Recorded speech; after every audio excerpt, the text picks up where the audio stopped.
Grandma left you the beach house by mistake, my sister announced at the lawyer's office. Sign it over? She meant it for my kids. Mom nodded. Do the right thing. I smiled. Signed, then pulled out Grandma's real will from 2023. My uncle, the actual lawyer, said that this changes everything.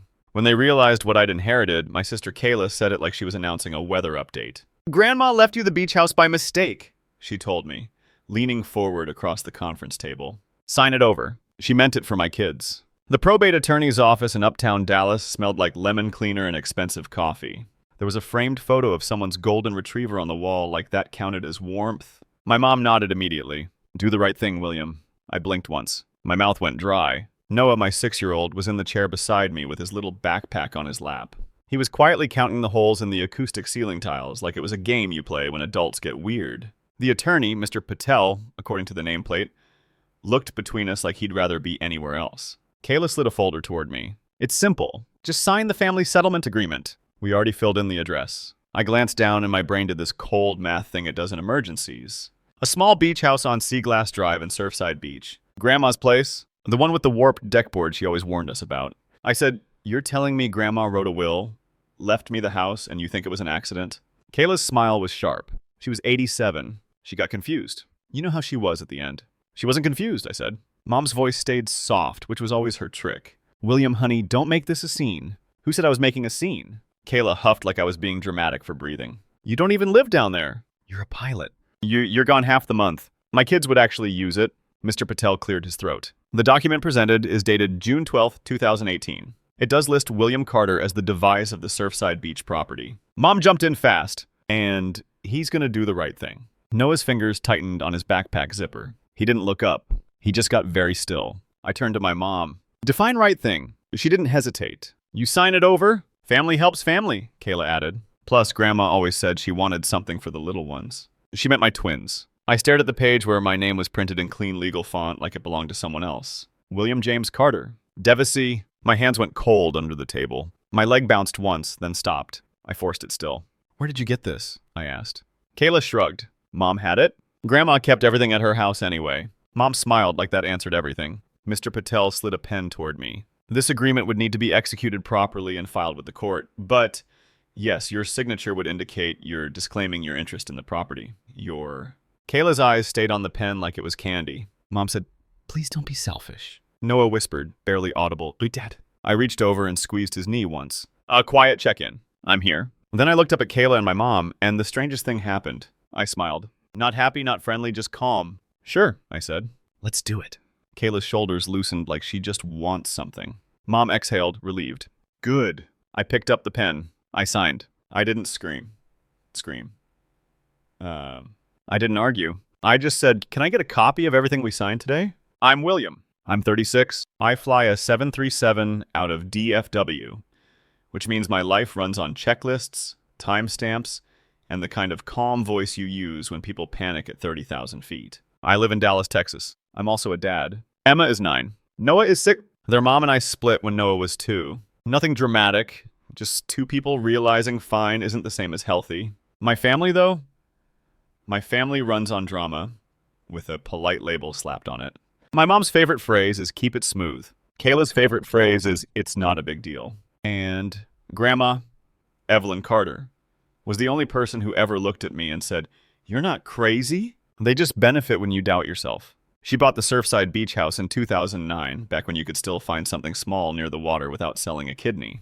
She called it her salt air reset. 2 bedrooms, 1 bath, sun-faded shutters, and a kitchen table that wobbled unless you jammed a folded napkin under one leg. When Emma was little, Grandma would let her help wash seashells in the sink. Emma would line them up by size like it mattered. Noah just tried to eat sand because he's Noah. Kayla hated that Grandma liked my kids. She never said it out loud, but it lived in her face. The pattern wasn't subtle. It was just consistent. Incident 1 was July 2021. I was on reserve, exhausted, and I stopped by Mom's house to pick up Emma after a sleepover. Emma came out quiet, clutching her little unicorn backpack. In the car, she said, Aunt Kayla said, my iPad is too nice for me. I asked, what happened? Emma stared at her hands. She took it. She said her twins needed it for learning apps. Grandma bought it for me, but Kayla said, Grandma didn't understand what kids need now. When I walked back inside and asked for it, Kayla did the reasonable voice cruelty thing. William, don't freak out. It's just an iPad. It's an iPad. It's Emma's, I said. Mom stood behind her like a backup singer. Kayla's having a hard time. Be flexible. I swallowed it. I bought Emma another case. I told myself it was temporary. It wasn't. Incident 2 was October 2022, when Grandma fell and broke her wrist. She was angry about it, which was how you knew she was still herself. I flew in from a Phoenix turn and went straight to the rehab facility in Plano. Grandma had her glasses on and a notebook open like she was doing taxes. She said, Kayla's been asking questions. What kind of questions? The kind where she thinks if she says it sweetly, it's not rude. Grandma's eyes narrowed. She asked me to put things in writing for the twins.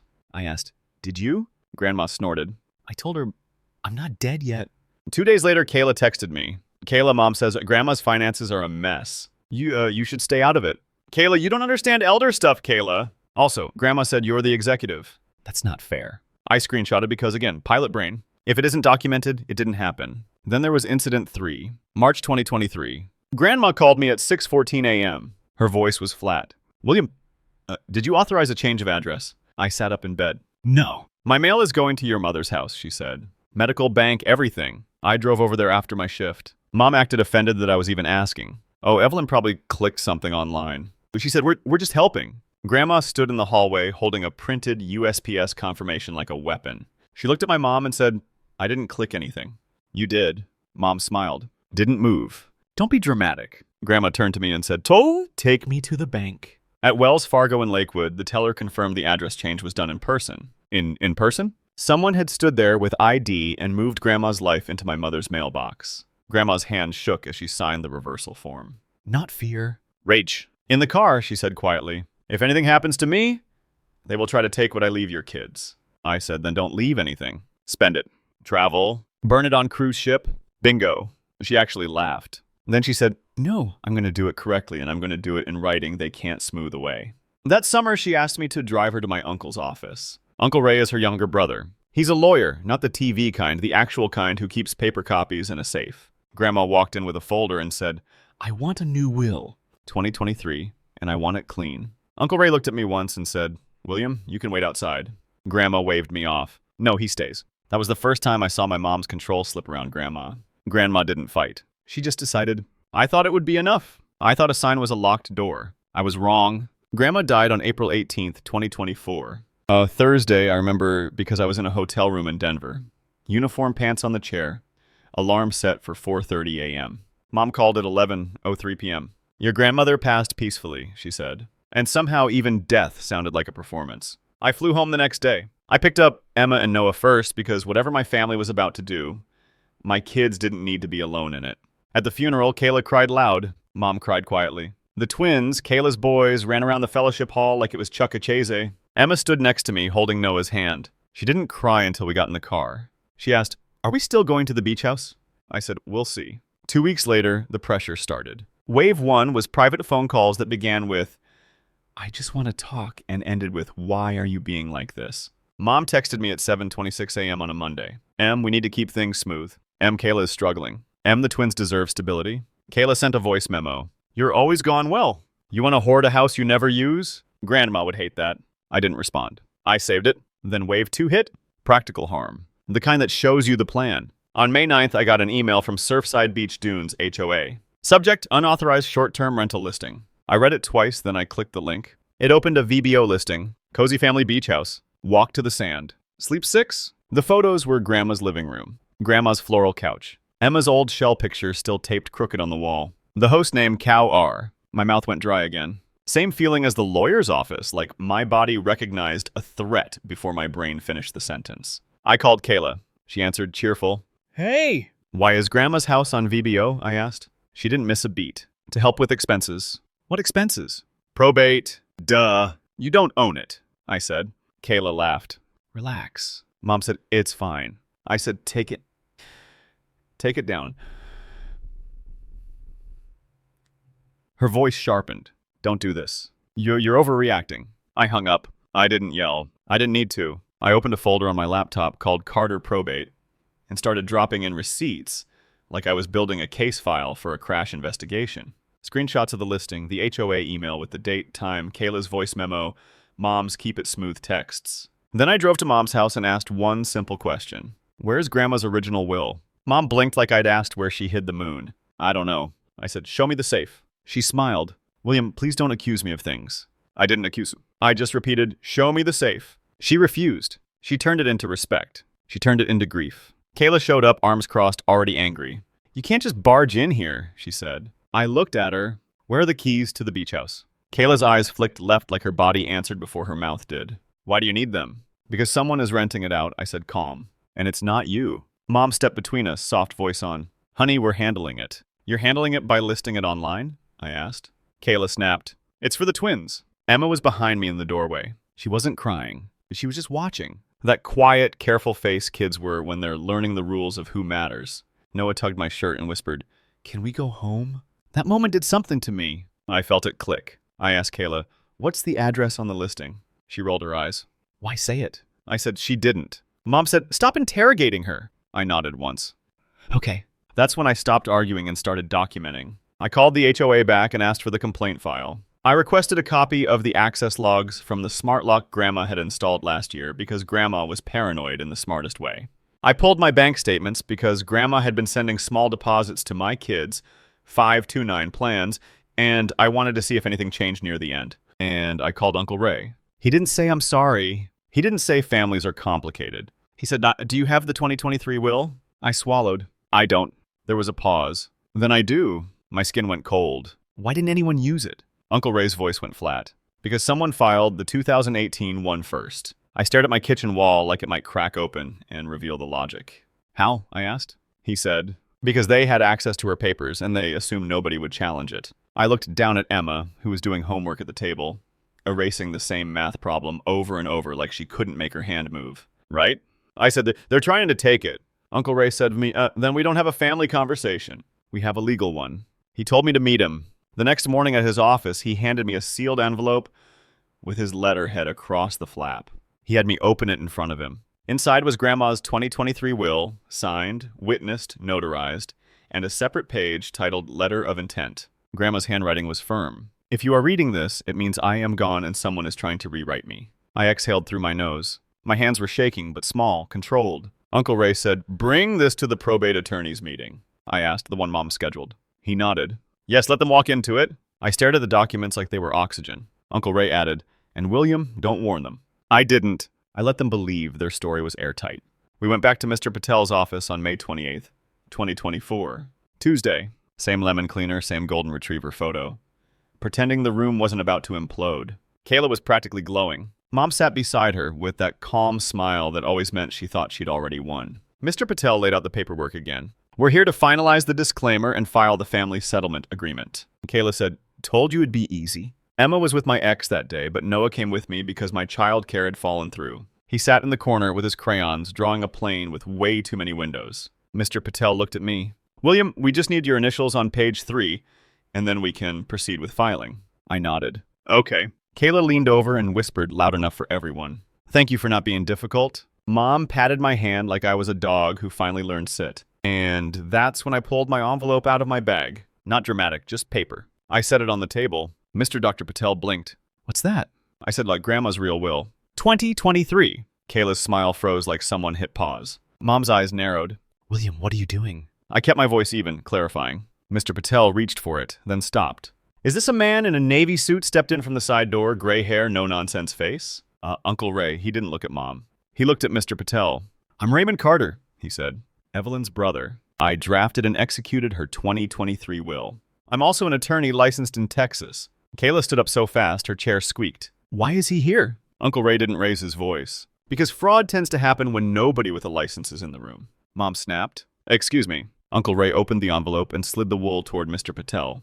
Page 4, he said, read the bequests. Mr. Patel adjusted his glasses and read silently. His face changed in real time. He cleared his throat. This document revokes prior wills. Kayla's voice went thin. No, it doesn't. Mr. Patel kept reading. Surfside Beach property devised to William James Carter. In trust for the benefit of his children, Emma Carter and Noah Carter. Noah looked up at his name like he'd heard it in a cartoon. Mom's mouth tightened. In trust. Uncle Ray said, Yes, a children's trust with William as trustee. Kayla barked. Well, that's basically the same thing. Just give it to me. Uncle Ray finally looked at her. No. He tapped the next page. And here's the part you didn't anticipate. Mr. Patel read again slower. Any person who contests this will or who knowingly presents an earlier revoked instrument forfeits any interest they might otherwise receive. Kayla's face went pale. I wasn't getting anything anyway. Uncle Ray nodded. Correct. You weren't. Mom's voice rose. Evelyn would never. Uncle Ray cut in calm but sharp. She did because she knew you. The room went silent in that heavy way like an engine shutting off. Kayla's hands shook. Mom, say something. Mom stared at the will like it was an insult. This is cruel. I said no. This is specific. Mr. Patel swallowed. Mr. Carter, if this will is valid, the agreement we discussed. Uncle Ray answered for him. It's void. It was based on a revoked 2018 will. You also now have noticed that the 2018 will was presented despite being revoked, which creates complications. Kayla turned on me, eyes wild. You signed. You already signed. I looked at her. I signed an agreement. You pressured me into using a document you weren't supposed to be using, Mom hissed. William, you're tearing this family apart. I didn't move. I didn't yell. I said one sentence clear and flat. You will not have access to my kid's inheritance. Kayla lunged for the papers. Uncle Ray slid them back like he'd done this before. Mr. Patel sat up straighter. Given this, I need to pause filing and consult. Uncle Ray said, Yo, no pause. We filed the 2023 will today, right now. And we create a record that this meeting occurred. Mom stood. You can't. Uncle Ray looked at her. Watch me. Kayla's phone buzzed on the table. I saw the screen. A notification from VBO. Your listing is at risk of removal due to complaint. Receipts arriving on time. Mr. Patel asked, Do you have documentation of the listing? I slid my folder across the table. Screenshots, complaint dates, and the lock log showing Kayla accessed the house 3 times last week. Kayla's breath hitched. You tracked me. I documented you. I corrected. Mom's face finally cracked. William, please. I didn't negotiate reality. Uncle Ray turned to Mr. Patel. I want a case number for the amended filing. Mr. Patel nodded, already typing, and that was the irreversible step. We filed Grandma's 2023 will into the record that day. Before we left the office, Uncle Ray also handed Mr. Patel a simple letter.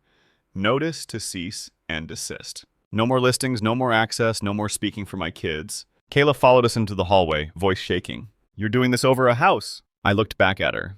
I'm doing this over my children, I said. Then I walked out. 2 days later, I drove to Surfside with Emma and Noah. I didn't tell my mom. I didn't tell Kayla. I brought a locksmith. I brought a new smart lock. I brought copies of the filed will and Uncle Ray's letter in a folder on the passenger seat like a seatbelt. Emma climbed out of the car and just stood there staring at the house. It smells the same, she said quietly when we opened the door. Salt old wood and Grandma's lavender soap. Noah ran straight to the window and pressed his forehead to the glass. Oh, he whispered like it was a secret. The locksmith changed the locks while my kids walked room to room, touching things like they were making sure this was real. Emma found Grandma's crocheted blanket folded on the couch. She hugged it to her chest and didn't say anything for a full minute. Then she asked, Are they mad? I crouched in front of her. Probably, she swallowed. Are we in trouble? No, I said. We're safe. That night, we ordered pizza and ate at Grandma's wobbly kitchen table with a folded napkin under the leg because some things don't need fixing. Noah fell asleep on the couch mid-move. Emma sat beside me, feet tucked under her, and said, Grandma wanted us here. I know, I said. Back in Dallas, Mom tried her last tactic. She showed up at my door with a store-bought bundt cake and the voice she uses when she wants to erase what happened. Let's not make permanent decisions while we're emotional, she said. I didn't invite her in. I said, this isn't emotional. This is documented. She blinked hard. William, you're punishing us. I'm protecting my kids, I said. Kayla tried to. She sent a long text at 1:12 a.m. Kayla, I hope you're happy. Kayla, you always think you're better than us because you're a pilot and you have your life together. Kayla, the twins cried when I told them. Kayla, Grandma would be ashamed. I stared at it for a second. Then I replied with one sentence. William, any communication goes through Uncle Ray. Then I muted the thread. A week later, Emma came home from school and held up a drawing. It was the beach house with stick figures outside. Grandma was there too, drawn bigger than life, smiling. Emma said, I know she's not here, but I like pretending she is. I nodded. Me too. My new normal is quiet. My kids have a future that doesn't depend on my mom's mood or my sister's entitlement. The trust is set up. The house is in it. The income, if we ever rent it, goes to Emma and Noah, not to anyone who thinks family means access. People always ask if I feel guilty. I don't, because guilt is what you feel when you did something wrong. All I did was stop letting other people rewrite my kids' lives. My mom can call it selfish if she wants. Kayla can call it cruel if she needs to. I call it a boundary and it stays. I'm not available for that. This story is about the moment you realize the word family has been turned into a pressure tool, and the clear, steady certainty that comes when you finally choose your children over the people trying to minimize them. William isn't theatrical. He's a pilot, He lives by checklists, documentation, and the kind of calm you use when other people's safety depends on your decisions. For years, he tolerated the constant nudges and guilt because he believed that's what a good son does. Swallow the tension. Keep the peace. Don't make it a thing. His mother called that keeping things smooth. His sister called it not being difficult. Grandma quietly called it what it was, conditioning him to doubt himself so others could take more. The beach house was never the real headline. It was a symbol of something deeper, whether William's children mattered as much as his sister's convenience. His mother and Kayla didn't just want the property. They wanted to reshape Grandma's final act of love into proof that William's kids were negotiable. That old 2018 will wasn't an innocent mix-up. Someone knew Grandma had updated her will in 2023. Someone still pushed the earlier version forward, betting William would be too polite, too tired, too trained to push back. They counted on him signing away his children's inheritance because family shouldn't fight. They misread him. William's strength was quiet discipline. He didn't argue in the first meeting. He signed, smiled, and let them believe they'd won. While he did what he always does under pressure. Verify, and raw power. Screenshots, access logs, HOA records, voice notes. A timeline that turned vague accusations into concrete facts. When he returned with Uncle Ray and the real will, it wasn't about payback. It was about clarity meeting consequences. And his mother's line, "You're tearing this family apart," revealed the whole structure. The family only felt together when William absorbed the impact in silence. The moment he protected his children's future, he was labeled the problem. That's not connection. That's control. What this story shows, family is not permission to rewrite reality or trade away your children's future. Calm isn't weakness. Sometimes it's strategy, especially when facts matter. The people most upset by boundaries are often the ones who benefited from you having none.